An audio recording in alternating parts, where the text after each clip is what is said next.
Yeah. All right, folks, welcome to the 1515 Bulletin. This is the official vlog. This year we are looking to put up a video interview with someone from the Twitter universe or someone in education once a month. And so I am super pleased that we get to introduce our first interviewee of the year. It is Alana Stanton. She is a kindergarten and technology teacher at Mulberry Elementary in Gwinnett County. I hope I got that right. It's in Georgia. She's taught several grades over 14 years in education, including K-3 literacy specialists, first and second grade. Alana believes that relationships always come first in the classroom, and the classroom should be a place where students thrive academically, socially, and emotionally. She currently writes for her blog.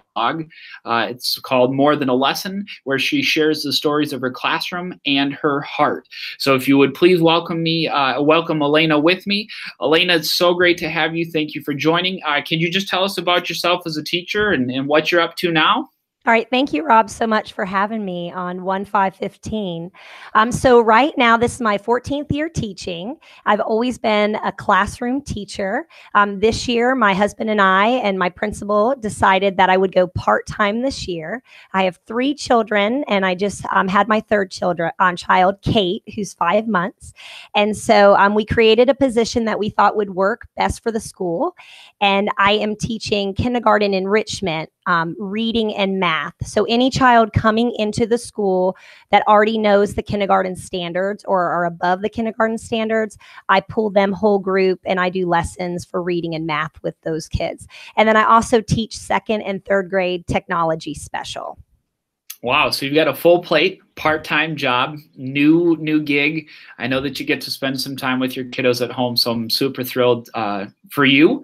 And I'm also very much looking forward to what your learning looks like as you put it up on your blog. Folks, if you're not following that, make sure that you go to her blog, and I'll make sure that there's a link in the video in the 1515 as well. So we want to launch in this whole 1515 bulletin this week is focusing on relationships, building and maintaining relationships with students. And so I just wanted to jump in right away and ask the first question of what are some, as you think about education and in your teaching career, what are some musts or things that you think are really important for teachers to be thinking about and doing when it's building relationships in the classroom? All right. Well, one thing that I think is a must in the classroom is to be excited. So as us teachers, us educators go back into the classroom from the summer and transition into our fall teaching year, it's important for the teacher to be excited. Our students are excited. I have a child, Claire, who just has come into kindergarten. So I've gotten to live through her excitement. But the power of excitement is so important. When the kids see that we're excited to be in the classroom, we're happy and joyful, and we remain balanced with our students, they're able to do the same. And then another thing that I think is very important is to build relationships with your students before school starts, as soon as school starts. Know your kids' names, greet your children at the door, greet your children and say their names throughout the day, and just get to know your kids, to know your students, not just as a student, but as a person. And another important thing I think is to really look at your parents as champions for your children, your students in your class, to embrace them and to welcome them as well. Wonderful. I totally agree. And I think just even that idea of stepping in and using their name and making them feel like they're known to you in your space is so key. And so I know I practiced as a teacher. I was doing flashcards with the pictures and the names and making sure I knew who was in my classroom. And so I think that's huge. So thank you for sharing that. So on your blog, you've got a post called Our Classroom, and you talk about a shift in your thinking from my classroom to our classroom. So can you kind of help us understand what caused that shift, and then how did that play out in your classroom? And then how did this switch impact the kind of relationships you were able to build with your students? All right. So in the past, I always thought of it as my classroom. And when I would talk to people, I'd say my classroom or Mrs. Stanton's classroom. A few years ago, I had a class that was extremely active. We had created our classes that year, and I really wanted to take some high energy children. And I took multiple children that had a lot of energy. And I had to change the way I did my classroom. At first, I had assigned seats. I had tables for the students, but everyone had assigned seats. They had assigned workspaces. They had to ask permission to go and get things, which became really more work on myself. And it just wasn't working. The class, I would reflect every weekend and I would think, how can I best change my classroom to meet these students' needs? Then on Twitter, I started seeing flexible seating. And I saw it from Oscar Zimmerman, a man named Blair Smith, and Kayla Delzer. And I researched and I decided, you know what, I'm going to try this. So over spring break, I went into my classroom. I purchased a few cheap seating items and I started doing flexible seating. And then the flexible seating is that went well, and it carried into the next year. I decided to go beyond flexible seating. I decided to have the classroom be our classroom and make every single area in our class where the children could touch, grab what they needed, and use the classroom. So as the years, it's been about 3 years, and this will be year 4. As year 4 has hit, my classroom, any part that you go and touch is usable for students. That's including the cabinets under the sink, the materials. I've removed my desk. I use a cabinet to put my computer on. Now, not every person will be able to do that, but the most important thing I've seen is that as the students learn how to use the classroom, to use our classroom, they don't have to come to me to say, you know, where's the glue, or where's pink construction paper, or how do I make this item? They're able to get everything by themselves. And after about 6 weeks of doing this, these past years, I've noticed the kids become confident in who they are. And I've noticed they really shine out. And then what happens is not only in the classroom do they shine out, everyone starts noticing that our class is a little different in the hallway, in the cafeteria. If they make a spill, they figure out how to clean it up themselves. They go and get what they need, and it just builds confidence. So in the past, where I thought I had complete ownership, the students now choose where they sit, they choose the materials, and we just make sure I let them know we're a class family. This is our classroom. So, and sometimes I'll hear people say it's their classroom, but I'm also included in that. So. Oh, that's great. And I think just that idea, I'd love to hear that they had to kind of navigate and figure out, so if I make a spill, if I make a mistake, it's not an accusatory, oh my goodness, how could you do that? I think that provides space. Correct me if I'm wrong. I think that provides space for you to build a different type of relationship with the student, because they see it as something that they're welcomed in, that they have rights over, just kind of a different space for them to be in. And so maybe you have different interactions. So am I right in thinking that when you made that switch, you started to have different interactions with the kids? And what did that look like? I did. Just doing that, it really empowered the students. And it just was amazing for me to see them become empowered, from them seeing just back on the spill, making spills the first couple weeks and crying and thinking they might be yelled at, or that making a mistake was, or making a spill was wrong, and letting them see that they're capable, that we all do things like that. You're capable. The room made them feel capable. The relationships with them and myself were positive, and with the other students became positive together as a team or as a family, because they saw the way I was treating them, helping them become independent, letting them know you are capable, and then they would treat each other that way. So just encouraging them, they were encouraging others. And our classroom, it really just, it's a positive place. Every year there's one answer that I can always say, and on my evaluation, it's, do you have a positive classroom environment? And every time that question, I'm able to say, yes, I do. That's fantastic. I'm going to move over to another post that you made. It was titled Relationships. And in the post, you listed 3 pieces that you believe take a role or are important in building relationships and maintaining them. You list them as greet, listen, and include. So can you share a little bit more about each of those and then how they show up or showed up in your classroom? So if you want to build relationships, greeting, listening, and including are very important. So greeting is immediately when the bell rings that the teacher, the educator is at the door or at a space to greet the students, to greet them by name, to ask them how they're doing, to say, I'm excited you're here, come on in, to create that positive environment from the start. And also at the end of the day, walking your students out to the door. I always do a high five or a hug. I've seen some teachers do handshakes, which is really neat. The other piece is to listen. Our students throughout the day, they want us to know them, not just by name, but who they are as people. And that's important for buy-in. It's also important because they matter and they matter to us. So we need to show them. So take the time when they come to you to tell you about their shirt, their shoes, their dad's birthday, to acknowledge it. Wow, it was your dad's birthday yesterday? What did you do? You went to a restaurant, and to ask them questions. And then the other important thing is to remember it so that when they go back to writing or reading, you can help them make those connections, and then you can know your student better.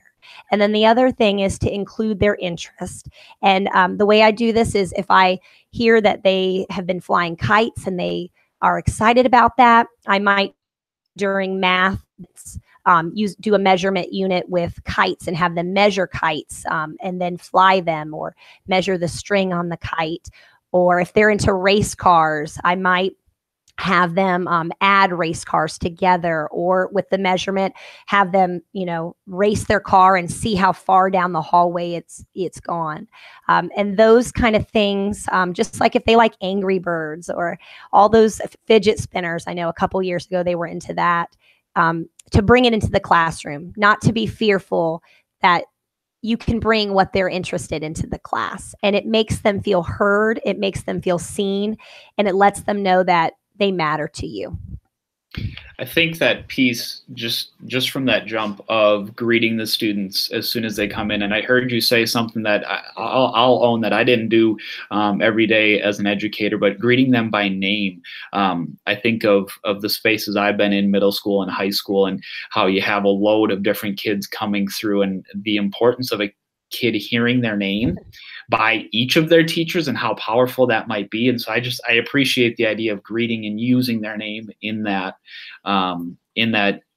first interaction that they have with you each and every day. And then you talked about including their interests and looking at if they're interested in kites or race cars or fidget spinners. And I'm so glad that fidget spinners are moving on their way out. They're out. But I do wonder, sometimes I hear educators share, I want to include their interests, but I got to get through this content. And boy, I have so many different kids and so many different interests. I think the value added, though, is worth that time and energy. So have you seen, or what are the reactions you get from your kids as they are like, oh my goodness, we're talking about kites? What are you seeing in the classroom as you include their interests? Well, I've seen an excitement, and I've also seen a buy-in. So sometimes there'll be a lesson that is not going to interest every student. But because they know that we talk about each other's interests, we do morning meetings, we do meetings throughout the day to know the kids. They know that their interests might come through. Another thing that it does, and I had seen that this happened, was I had students, we went out, we have horses at Mulberry right next to the school. We went out to see the horses. We were talking about living and non-living. Some students got bit by ants when we went out there. So we started sending kids to the clinic. Well, I found out one little boy, he had gotten bit by ants, but he did not tell me. And his mother said when he had got home, she let me know what had happened. And she said that what was amazing was he told her, well, I didn't want to miss anything Miss Stanton said. And so I just let it go and I didn't worry about it. And this was a child who was Miss Walker, please contact the office. Miss Walker, please contact the office. This was no, that's okay. It was a student who at first it was very hard to reach this student. He was just very academically high, and I just wanted to make sure I was meeting his needs. But by the end of the year, when he had said that, he didn't want to miss anything. So you can't do, it is impossible to do every lesson to interest them all the time. I mean, in kindergarten, we do a lot of handwriting. It's not always that interesting, but I'll use like smelly markers to make them excited about it. Then they'll do it. But you can pick and choose. So maybe once a week, you can throw something in that would be exciting for them. It can also be when you're projecting your day, like if you have a PowerPoint and you're projecting slides, add Bitmojis or add something fun that will just catch their eye for just a minute, and then go on with your lesson. I love that. So the last one I want to jump into here before we close out is your final, one of the most recent posts that I was picking through is called Building Confidence. And you talk about how your class sang the song If What by will.i.am. Why did you choose to sing the song? Why did you choose to sing it every day? What impact did it have on your classroom? And how did that impact them play into those relationships you were building with the kids? So building confidence is extremely important. As a child, I didn't have a lot of confidence. So I have had to reflect, how can I build confidence in my own children and my students? And when I was a second grade teacher, and this was in 2012, I found this song called If What I Am by will.i.am. And I played it in the classroom, and I just saw the kids love the song. My husband, who teaches fourth grade, also played the song. His kids loved the song. So I started playing it every day, because some of the words that the song says is, it's up to me to try. I'm never going to quit. I'll keep getting stronger. And it repeats that. But then it also says things like, what I am is thoughtful. What I am is smart. What I am is brave. What I am is helpful. What I am is kind. I wanted the students to have positive self-talk. And in order to believe in yourself, you really have to start thinking and speaking positive thoughts. So as I started playing this song every day right before class, I would also have the students do power stances. They would take their hands, they'd either put them on their hips or hold their hands out. And then when the song ended, we would say, I'm smart, and they would repeat it.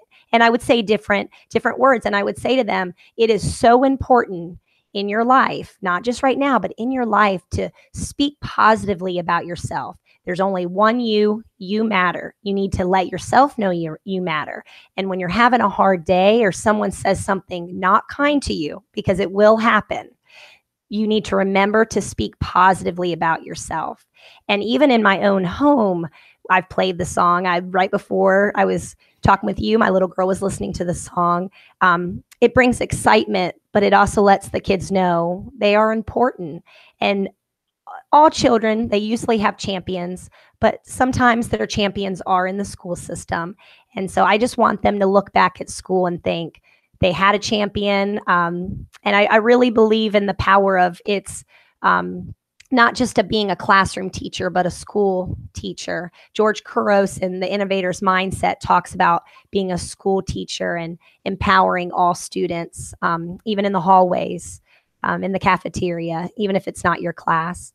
And being a specials teacher now, and with kindergarten, I have 360 children to know by name. And I just want to make sure that they know that I see them, that they matter, and that I want them to be confident kids, confident people. I think that just that last piece that you ended on was so neat. And I think so many educators, whether you're just starting or whether you've been in it for 15 years, that idea of having a kid feel seen, feeling like they matter. Yes. And then hearing a consistent message, not just from you, but from other people around, or whether it's through a song or a quote or whatever it is, for them to see positive ways for them to build confidence about who they are and what they are and why they matter. I think that's so huge. So I totally appreciate you bringing that out and pulling that out. And just the stories that you've given both on your blog and then also today clearly show that you are all about seeing your kids and caring about your kids and building those relationships. So at this point, I just want to thank you so very much for coming on and being a part of this experience. Let's end this way, and I'm going to let you finish out. And I just want you to share, if you could share with, it's a brand new teacher. It's going to be that first day. There are loads of different things running through their minds. We're going to finish out with you sharing just what's one thing that you think a beginning educator should do to really get started on the right foot. All right. Thank you. And just so you know, it's been an honor to be on this. So thank you. If you're a new teacher, what I would say is start with greeting your students at the door. When I was a new teacher, I was overwhelmed, and I thought that in the mornings that I needed to get everything done for my students and for my day and for their day. And it wasn't till a couple years later that I realized that I needed to switch that thinking to think when the bell rings that I'm here for them, that throughout the day I can take a few moments for myself, but that morning time is just vital. It doesn't matter what grade you teach. Just make sure you're greeting them at the door. And if you're like me and you're a specials teacher, you're not always, you might be in the hallways too. Just get to know your kids, send positive notes home if possible, or positive calls. And then the last thing I would say, something that has helped me as a teacher throughout my life, is eating lunch with your students. I would do at least 2 times a week with your students. In high school, that might just look like walking around and just saying, how are you doing? Or, I noticed that you were playing football. Great job on that game. But eating lunch with your students, no matter what grade I've taught, and I've done it 2 times a week, 3 times a week. In the past years, I've done it every single day. I've just realized they tell you so much about their lives, and you really can't catch that as much throughout your day when you're teaching, because you do have a lot to teach. So if you can pause at your lunch, just spend a few minutes sitting with them, they're going to tell you their world. And what will happen, no matter what grade, is they'll see that they're important to you, and they'll listen more to you. They'll have more buy-in. And if another student is off task, they'll say, hey, she's talking or he's talking. So I would say greeting them at the door. Also, if you can, walking them out the door as they leave, and eating lunch with your students when possible. All right, folks, you heard it from Alana herself. Greet those students, and if you can, grab your lunch sack, get to the lunchroom, take a seat. Might be short, but take a seat. It's well worth it. Thanks for tuning in. We'll see you again next month.